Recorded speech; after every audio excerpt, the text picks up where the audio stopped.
कि शद्दाद ने जब जन्नत बनाई, और हदीस में आता है कि 12 साल लगे जन्नत बनाने में, और 12 साल में दिन रात मिस्त्रियों ने काम किया। 1000 मिस्त्री काम करने वाले, और हर 1000 के पीछे हजार मजदूर उसके साथ थे दिन रात, और सारी दुनिया के खजाने इकट्ठे करके उसने वहां लगा दिए। और उसकी भी अजीब तफसीर है कि शद्दाद की आंखों में अल्लाह तबारक व तआला ने एक ऐसी कुव्वत अता कर रखी थी, वो ज़मीन को देखकर उसके अंदर से ख़जाना देख लेता था, अंदर सोना चांदी वो देख लेता था। वक्त नहीं होता, बातें बहुत हैं। बचपन में छोटा था, ये खेल रहा था, एक काफिला गुजरा। अब काफिला गुजरा तो आपको पता है, काफिला जब गुजरा तो कोई सामान चीज़ें गिर जाती, छोटी मोटी कोई बर्तन गिरी, कोई चीज़ गिर गई, तो किसी को पोटली गिरी। ये बच्चे खेल रहे थे गांव में, तो काफिला गुजरा तो पोटली उठा ली। जब जैसी पोटली उठाई तो इसे देखा कि वो एक सुरमा है, सुरमा शद्दाद ने उठा लिया। अब काफिले वाले जब आगे पहुंचे तो उनको महसूस हो कुछ चीज़ें गिरी, तो पीछे से जो बंदा चला आ रहा था, जो काफिले से दूर हट के चलता था ताकि कुछ चीज़ गिरी हो तो उठा लूँ, तो उसने देखा कि इसने कुछ चीज़ उठाई, उसने पकड़ लिया, कहा कि क्या है, लाओ इधर, तो क्या चीज़ है। उसने कहा ये कुछ नहीं है, सुरमा है। तो उसने कहा कि नहीं, वो लाओ, ये काफिले वालों का है। तो इसने जब क्या किया, वो सुरमा जल्दी से अपनी आंखों में सोचा चलो 1-2 सिलाई लगा लूँ, बाकी शीशी दे दूंगा। उन्हें सिलाई जैसे लगाई, उसको ज़मीन के ख़जाने नज़र आने लगे, ख़जाने नज़र आने। अब बड़ा होशियार चालाक था, तो फौरन से रोना शुरू कर दिया, मर गया, मेरी आंखें गई, मेरी आंखें गई, तुमने क्या डाल रखा है सुरमे में, मेरी आंखें जल गई। शोर मचा। अब जब शोर मचाया तो काफिले वाला डर गया कि यार ये ना गांव वाले आ जाएं कि मैं तो आंखें इसकी फोड़ दी मैंने। वो जनाब अपना ऊँट लेके भागा, और ये सुरमा उसने अपने पास रख लिया। ये जालिम जब भी आंख पे लगाता, जमीन को देखता, अंदर से खजाने नजर आते थे। इस तरह कर करके इसने ज़मीन के ख़जाने इकट्ठा करने शुरू किए। तो ये क्योंकि सोचने की बात है, जब जन्नत बनाई जिसमें सोने चांदी के दरख्त लगा दिए, हीरे जवाहर कहाँ से आए? इस ज़मीन के अंदर अल्लाह तबारक व तआला की तकवीनी हिकमत थी कि अल्लाह तबारक व तआला उसको ये क़ुव्वत दी। चाहे वो सुरमा लगा के जब ज़मीन पे देखता तो ज़मीन के सारे ख़जाने नज़र आते थे, और हुक्म देता कारिंदों को निकालो। इस तरीके से मुल्क भर के ख़जाने इकट्ठे करके जन्नत तैयार की, और ऐसी जन्नत बनाई कि ओहो, कि एक सहाबी, खुद नबी पाक सल्लल्लाहु अलैहि वसल्लम ने बशारत दी कि मेरे सहाबा में से एक सहाबी उस जन्नत को देखेगा, उस जन्नत में जाएगा उसके, क्योंकि अल्लाह तबारक व तआला ने उस जन्नत को ओझल कर लिया। और वो जन्नत इराक के पास है, मुल्क इराक के करीब है वो जन्नत, लेकिन आंखों से ओझल है, और ये मगरिबी दुनिया आज तक उसकी तलाश में है। तभी इराक की जान नहीं छोड़ते ही, क्योंकि वो जन्नत ढूंढते हैं, क्योंकि वहाँ ख़जाने बहुत हैं। अब जनाब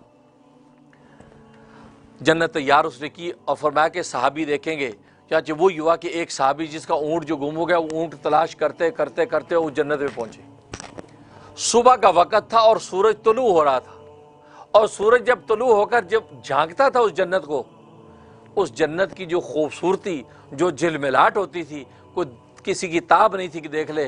वो उस टाइम में जब वो सहाबी वहाँ पहुंचे हैं कि यार ये जंगल बियाबान में ये क्या है, इधर सूरज तुलू हो रहा था, जैसे वो अंदर दाखिल हुआ, सूरज ने जैसी अपनी रोशनी डाली जन्नत पर, उसका हुस्न जमाल देखकर वो सहाबी बेहोश हो गए। अब आप अंदाज़ा करें कि सहाबा के कवी दिल, कितने मजबूत दिल होंगे, ईमान से भरे हुए, उसकी ताब नहीं ला सके। ये कि इंसान की बनाई हुई जन्नत है, खुदा की बनाई जन्नत का क्या आलम होगा। अल्लाह अकबर। बेहोश हो गए। जब उनको होश आया तो वो जन्नत ओझल थी, उनकी आंखों से ओझल थी। उन्होंने अमीर मुआविया रज़ी अल्लाह ताला, उस वक्त अमीर मोमिनीन थे, उनको जाकर सारा किस्सा सुनाया। तो आपने फ़ौरन उलमा को इकट्ठा किया, कहा कि ये बात कर रहा है, तो ये बात सही कर रहा है। तो उलमा ने कहा हाँ, सरकार दो आलम सल्लल्लाहु अलैहि वसल्लम ने बशारत दी थी कि मेरे सहाबा में से एक सहाबी वो जन्नत देखे, और वो पेशन गोई दुरुस्त हो गई कि जन्नत देखी। ऐसी जन्नत, अब ऐसी हसीन व जमील जन्नत जब तैयार हो गई, अब उसका इफ्तिताह है। शद्दाद पूरे जाहो जलाल के साथ जो है वो जन्नत के अंदर दाखिल होने आ रहा है, और जैसे उस जन्नत के करीब पहुंचा और साथ जो उलमा हैं, जो उस वक़्त के सुलह हैं, नासी, उसको नसीहतें कर रहे हैं, तो खुदा का बंदा बन जा, खुदा का मुकाबला न कर। क्योंकि इसने ये कहा था, तुम जिस खुदा की मुझे बात करते हो, जिस जन्नत की मुझे चकमे देते हो, छोड़ो, मेरे पास इतनी दौलत है, अपनी जन्नत खुद ही बना रहा हूँ, मुझे तुम्हारे खुदा की जन्नत नहीं चाहिए। तो वो नासीन बेचारे कहते, देखो ऐसी बातें ना कर, तो अल्लाह का मुकाबला ना कर। वो कहते, छोड़ो, मैंने अपनी जन्नत खुद बना ली, नहीं चाहिए जन्नत भाई, तुम उस जन्नत के चक्कर में मैं दुनिया में अपने मन मर्जी की जिंदगी ना गुजारूं, नहीं चाहिए, मैंने जन्नत अपनी खुद बना ली। वो यूं कहता जा रहा और वो नसीहतें करते जा रहे हैं, यहां तक कि जन्नत के दरवाजे पर पहुंचा। अब जैसे दरवाजे पर पहुंचा, एक कदम अंदर उसने रखा है दाखिल होने के लिए। अब सोचिए उस जन्नत के देखने का उसको कितना इंतजार होगा। आज हम 2 कमरे का घर बनाते हैं, दिन रात करवटें बदलते, यार कब घर बनेगा और कब देखेंगे। जब बन जाता है तो सारे रोज सोते नहीं, बैठे देखते ही रहते कि यार कितना अच्छा किचन बना, यार कितना अच्छा कलर लग रहा, सोख पे उठ उठ के देखते हैं, यार सेटिंग अच्छी हो गई। ये होता है ना, ये तो। और वहां जन्नत का आलम, तो क्या उनके अरमान होंगे, क्या हसरतें होंगी। अब जैसे कदम रखा, अल्लाह तबारक व तआला मलकुल मौत से कहा कि इसकी रूह कब्ज कर ले। तो मलकुल मौत कहता है, मुझे उस वक्त उस पर तरस आया कि यार ये बेचारे एक नजर देख तो ले, ये 12 साल से करवटें बदल रहा है, मुल्क का खजाना लगा दिया, और अल्लाह ने कहा कि नहीं, इसको रूह कब्ज कर ले। तो या रब्बे जुल जलाल, मुझे उस वक्त तरस आया। तो अल्लाह ने क्या फरमाया कि मलकुल मौत, तुझे 2 मौकों पर एक ही आदमी पर तरस आया, 2 मौकों पर तुझे एक ही आदमी पर तरस आया। ये वही शीरखार बच्चा था कि जिसको मैंने जंगल के दरिंदों के जरिए से पाला था।